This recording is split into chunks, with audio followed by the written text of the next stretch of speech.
Is Karl Wilhelm Diefenbach's Ecce Homo sacrilegious?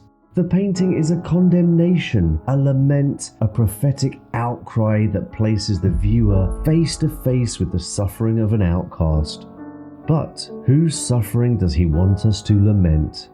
Diefenbach, who was a radical thinker, pacifist, an early advocate for naturalism and the rejection of material society, channels his deep personal philosophy into this work, making it not only an artistic statement, but an ideological one.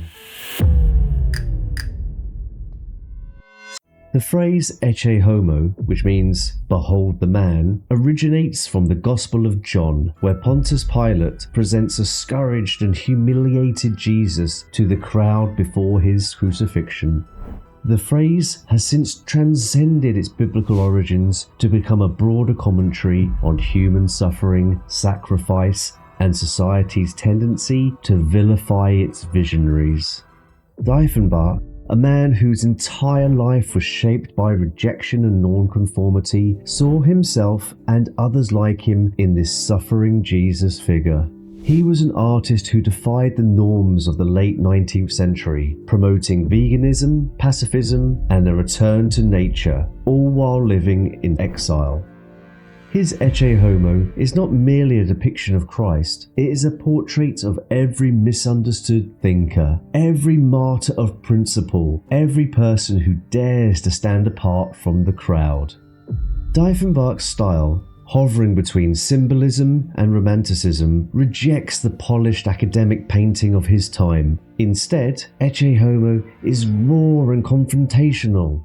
Christ, stripped of all glory, is depicted in pain, his expression not just one of physical torment, but of spiritual exhaustion.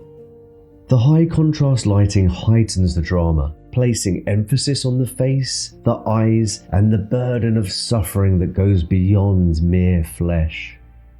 Unlike traditional depictions of Ecce Homo, which often lean into the dramatic pageantry of biblical suffering, Diefenbach strips the scene down to its essence.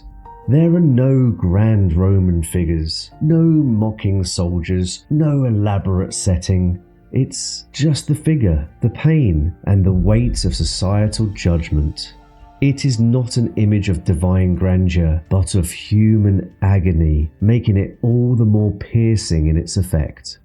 To fully understand Ecce Homo, one must look at Diefenbach himself. A self-proclaimed prophet of a new way of living, he rejected urban civilization, wore flowing robes, and preached a philosophy of harmony with nature. For this, he was ostracized, ridiculed, and forced into exile, living a life eerily parallel to the suffering he depicts in this painting. This piece, then, is not merely religious, it is autobiographical. It is Diefenbach's own Ecce Homo, his own self-portrait as the forsaken man standing against the tide of a cruel and misunderstanding world. He does not depict Christ as a divine redeemer, but as a man who suffers for his ideals, a fate that he, too, would endure. Diefenbach's Ecce Homo is more than just an artwork. It is a symbol of artistic and philosophical rebellion. While he was largely dismissed in his own time, his ideas found new life in the early 20th century, influencing social movements related to naturalism, ecological consciousness, and alternative spirituality. His work, though underappreciated in mainstream art history, resonates with later symbolists and expressionist artists who sought to portray raw, unfiltered emotion and social critique.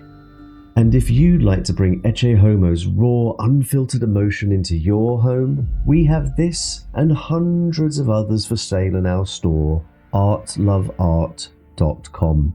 Every piece you collect helps us continue to make intriguing videos like this one, and for that, we're truly appreciative. Thank you. So what do you think? Did Diefenbach go too far with his self-comparison? Or is Ecce Homo a haunting meditation on the cost of standing alone? A challenge, a reminder that true visionaries are often not crowned with gold, but with thorns. Let's discuss it in the comments. If you enjoyed learning about Karl Wilhelm Diefenbach's Ecce Homo, then you'll love our other Art of Art stories. Check this one out. I really think you'll love it. Okay, I'll see you over there.